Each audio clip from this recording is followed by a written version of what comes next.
എല്ലാവർക്കും നമസ്കാരം. ഇന്ന് 24 സെപ്റ്റംബർ ചൊവ്വാഴ്ച.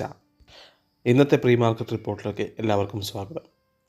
ഇന്നും നിഫ്റ്റിയിൽ നല്ലൊരു പോസിറ്റീവ് ഓപ്പണിംഗ് ആണ് പ്രതീക്ഷിക്കുന്നത്. ഇന്നലത്തെ പോലെ 100 പോയിൻറ്റ് 120 പോയിൻ്റ് അല്ല, ഒരു 60 to 70 പോയിൻറ്റ് പോസിറ്റീവ് ഓപ്പണിംഗ് ആണ് നിഫ്റ്റിയിൽ പ്രതീക്ഷിക്കുന്നത്. കഴിഞ്ഞ 2 ട്രേഡിംഗ് സെഷനുകളായി നല്ല റാലിയാണ് നിഫ്റ്റി കാഴ്ചവെച്ചത്. അതുകൊണ്ട് തന്നെ ഇൻഡെക്സ് കുറച്ച് ഓവർ ഹീറ്റഡ് ആയിട്ടാണ് തോന്നുന്നത്. മാർക്കറ്റ് ടെക്സ്ചർ ബുള്ളിഷ് ആണ്, പക്ഷേ ഒരല്പം ഓവർ ബോട്ട് ആണെന്നും കാണാം. അതുകൊണ്ട് തന്നെ ഒരുപക്ഷേ ഗ്യാപ്പ് അപ്പിന് ശേഷം ഒരു റേഞ്ച് ബോണ്ട് ആക്ടിവിറ്റി നമുക്ക് പ്രതീക്ഷിക്കാൻ സാധിക്കും. നിഫ്റ്റിയുടെ കീ സപ്പോർട്ട് സോൺ 25,800 to 25,850 ആണ്. സെൻസെക്സിൻ്റെത് 84,500 to 84,700 ആണ്.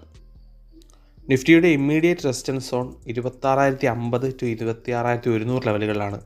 സെൻസെക്സിൻ്റെത് 85,300 to 85,500 ലെവലുകളാണ്. നമുക്കറിയാം, ഈ റാലിയിൽ പല സ്റ്റോക്കുകളും പങ്കെടുത്തിട്ടില്ല. അടുത്തുണ്ടായ ഈ റാലിയിൽ പങ്കെടുത്ത പല സ്റ്റോക്കുകളിലും നല്ലൊരു പ്രോഫിറ്റ് ബുക്കിംഗ് നമുക്ക് പ്രതീക്ഷിക്കാവുന്നതാണ്. FII DII ഡാറ്റ നോക്കുമ്പോൾ ഫോറിൻ ഇൻവെസ്റ്റേഴ്സ് 404 കോടിക്ക് വാങ്ങിയതായിട്ട് കാണാം. അതേസമയം ഡൊമസ്റ്റിക് ഇൻവെസ്റ്റേഴ്സ് 1022 കോടിക്ക് വാങ്ങിയതായിട്ടും നമുക്ക് കാണാം. നിഫ്റ്റി 50യും സെൻസെക്സും തുടർച്ചയായ 4 ദിവസങ്ങളിലും പുതിയ ഇൻട്രാഡേ ഹൈ ഫോം ചെയ്തുകൊണ്ടിരുന്നു. ഇൻഡിസസുകളുടെ റാലിക്ക് സപ്പോർട്ട് ചെയ്തത് ഭാരതി എയർടെലും HDFC ബാങ്കുമാണ്. ഇന്ന് ന്യൂസിലുള്ള പ്രധാനപ്പെട്ട സ്റ്റോക്കുകൾ ഏതൊക്കെയാണെന്ന് നോക്കാം. ആദ്യമായി പഞ്ചാബ് നാഷണൽ ബാങ്ക് QIP വഴി 109 രൂപ 16 പൈസ പെർ ഷെയർ ഫ്ലോർ പ്രൈസിൽ 7,500 രൂപ റേസ് ചെയ്യാൻ പ്ലാൻ ചെയ്തിട്ടുണ്ട്. അടുത്തത് പവർ ഗ്രിഡ് കോർപ്പറേഷൻ ഖാദ്വ പ്രൊജക്റ്റിൻ്റെ ഇൻ്റർസ്റ്റേറ്റ് ട്രാൻസ്മിഷൻ സിസ്റ്റം സെറ്റപ്പ് ചെയ്യാനുള്ള സക്സസ്ഫുൾ ബിഡറായി മാറിയിട്ടുണ്ട്. അടുത്തത് റിലയൻസ് പവർ 1,525 കോടിയുടെ preferential share and warrants issue ചെയ്യാൻ അപ്രൂവ് ചെയ്തിട്ടുണ്ട്. അടുത്തത് GR ഇൻഫ്ര പ്രൊജക്ട്സ്. ഈ കമ്പനി 904 കോടി രൂപ മൂല്യമുള്ള നാഗ്പൂർ മെട്രോ കൺസ്ട്രക്ഷൻ വർക്കിൻ്റെ ലോവസ്റ്റ് ബിൽഡറായി തീർന്നിട്ടുണ്ട്. അടുത്തത് മഹീന്ദ്ര. സ്കോഡ ഓട്ടോ ഫോക്സ്വാഗൻ ഇന്ത്യയെ പർച്ചേസ് ചെയ്യാനുള്ള ഒരു ചർച്ച നടക്കുന്നുണ്ട് കമ്പനി മഹീന്ദ്രയും സ്കോഡ ഓട്ടോയുമായിട്ട്. അടുത്തത് കോൽ ഇന്ത്യ. രാജസ്ഥാൻ രാജ്യ വൈദ്യുത് ഉൽപ്പാദന നിഗവുമായിട്ട് 800 മെഗാവാട്ട് ബ്രൗൺഫീൽഡ് തെർമൽ പ്രൊജക്റ്റിന് ഒരു 74:26 ജോയിൻറ്റ് വെഞ്ചറിലേക്ക് കോൽ ഇന്ത്യ എൻ്റർ ചെയ്തിട്ടുണ്ട്.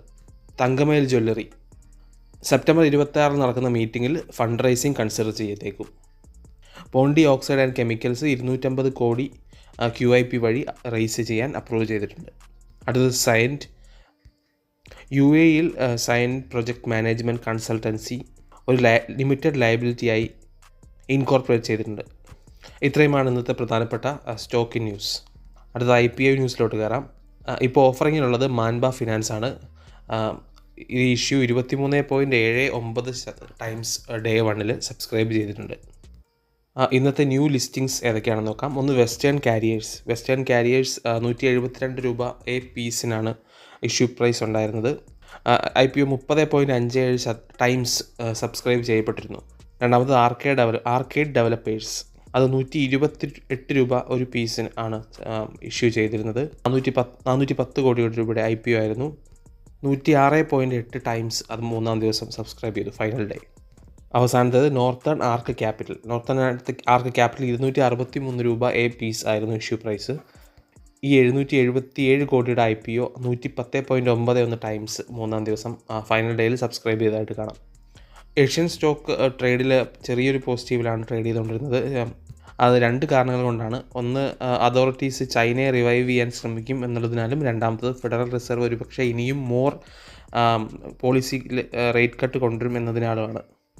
ചൈനയിലെ നെഗറ്റിവിറ്റി ഏഷ്യൻ മാർക്കറ്റിനെ നന്നായി ബാധിച്ചിരുന്നു, പക്ഷേ അത് ഒരുപക്ഷെ കുറഞ്ഞു വരുന്നതായിട്ട് നമുക്ക് തോന്നുന്നുണ്ട്. റിസർവ് ബാങ്ക് ഓഫ് ഓസ്ട്രേലിയ അതിൻ്റെ key policy decisions Tuesday announce ചെയ്യുന്നതാണ്. Israel Lebanon air strike crude price ഒരല്പം കൂടാൻ കാരണമായിട്ടുണ്ട്. വളരെ പോസിറ്റീവ് മൊമെൻറ്റത്തിലുള്ള ഇന്ത്യൻ മാർക്കറ്റിൽ നമുക്ക് നല്ലൊരു ദിവസം പ്രതീക്ഷിക്കാം. എല്ലാവർക്കും നല്ലൊരു ട്രേഡിംഗ് ദിനം ആശംസിക്കുന്നു.